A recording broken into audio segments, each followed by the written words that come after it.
Hello everyone and welcome back to Almost There, a Twisted Tale here on Disney Magic Zach. I'm of course your host, Zach, and we are on episode 32. Well, chapter 32 I should say. Episode 33. So let's dive into it. Tiana dodged thatches of thick vegetation that protrude from the earth as she led the way opposite where Naveen and Louis had travelled. "You doing okay there, Lottie?" she called over her shoulder. "What do you think?" came Charlotte's retort. Despite the direness of their situation, Tiana had to laugh. "If it makes you feel any better, I'm proud of the way you're holding up. You haven't complained nearly as much as I thought you would." "Just give me time," Charlotte replied. The deeper they journeyed into the copse of the algae-covered trees and tall reeds, the more pungent the briny, stagnant air became. The humidity wrapped itself around them like a damp, dank cloak, its saturating presence bordering on unbearable, despite the fact that it was not quite spring. It signalled a scorching summer ahead of them. Something swooped down just over their heads, emitting a loud caw. Charlotte yelped. "What was that?" she cried. "Oh goodness, Tia, I just know we're going to get eaten by some horrible swamp creature." "The animals here are more afraid of you than you are of them," Tiana said. "Except for the gators," but she wouldn't mention those. "That's hogwash," Charlotte said. She slipped and reached out for a nearby tree to steady herself. "Ew, ew, ew." "What now?" Tiana asked. Charlotte pointed to a horde of bugs crawling along a tree back where she just had her hands. Tiana held up both of hers. "I can't help you. You know how I feel about bugs." She took a step back and caught her foot on a broken stump protruding from the ground. Tiana flailed, her arms windmilling in the air. She overcorrected herself and pitched forward, barreling into Charlotte. They both landed against the bug-covered tree. "Ew!" Tiana and Charlotte screeched simultaneously. "Move, move, move," Charlotte said, pushing at Tiana. Tiana scrambled into a standing position. She slapped at her arms, even though she hadn't been against the tree long enough for any of the bugs to get to her. Charlotte, on the other hand. "I am officially complaining," Charlotte said as she peeled a slimy slug off her sleeve and flung it on the ground. She pointed in the area where she'd thrown the creature. "What's that?" Tiana looked down. The brooch Miss Rose had given her lay among the foliage. "Oh, it must have slipped out of my pocket when I fell," she said. Tiana retrieved the brooch, and this time pinned it inside her overalls. "Come on," she said, reaching for Charlotte's arm. "We can't let Naveen and Louis win." "So it is a competition," Charlotte drawled. "A friendly one," Tiana quipped. You know, Tia, I've been wondering, how do you feel towards Naveen?" "Don't start, Lotte. I just think if you gave him half a chance." "Don't," Tiana reiterated. Charlotte threw her hands up. "Fine. I won't say how perfect I think you are for each other. You're driven, and he's so carefree. You balance each other out." Tiana marched ahead, ignoring Lotte. "But you two are perfect for each other," her friend called. Tiana ignored that too. They happened upon an area of fallen tree limbs ripe for the picking. Both she and Charlotte searched the timber pile. "Okay, what about this one?" Charlotte asked, holding up a scrawny pole that didn't look as if it could hold the weight of a 1-pound catfish. "I don't think that will be strong enough. We've been poking through these sticks for 20 minutes already," Charlotte said. "Just be patient," Tiana said. "You'll eventually find the perfect branch." "In case you hadn't noticed, patience isn't one of my virtues." "You don't say," Tiana laughed. "You, on the other hand, have the patience of a saint, Tia. Always have." Charlotte tossed a stubby branch over her shoulder. "Take the other day at Mason Blanche, for instance. I don't know how you kept your cool when that saleswoman stopped you from trying on that hat." Tiana paused in the middle of lifting a rotted-out tree limp from the pile. "Lottie, you do realise such things happen to me all the time, don't you?" "What?" Charlotte recalled, her face a mask of confusion. "Tia, what are you talking about? That lady was absolutely horrible to you.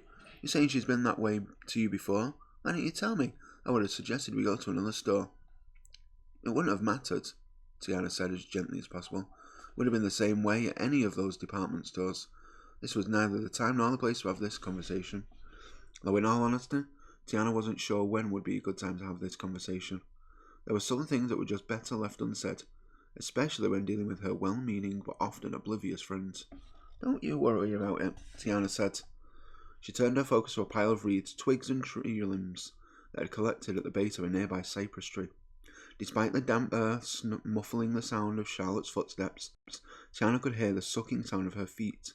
sinking with each step she took through the mud. "Tia?" Charlotte's voice was quiet. "Tia, please talk to me. How can I know how to fix if you won't even talk to me?" "There's nothing for you to fix." "It sounds as if there is. This is bigger than you, Lottie. It's complicated." Tiana blew out a weary breath. "Besides, we have other things to worry about right now." "But what makes it so complicated?" "Because we're different. Don't you get it, Lottie? We're different. How can you not see that?" Tiana covered her face with her hands. One part of her wanted to shield her friend from this truth. It was just easy to let Lottie live in a perfect little world where everything was black and white, and those murky shades of grey didn't exist. Yet Tiana had been forced to face these facts ever since she was a little girl. She had known how different their worlds were, from the moment she stepped into the LaBeouf mansion and realised the entirety of the little house their family lived in could fit in their grand entryway.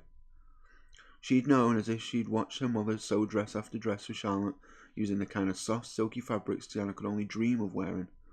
Fabrics so much more luxurious than the rough cotton her own dresses were made of.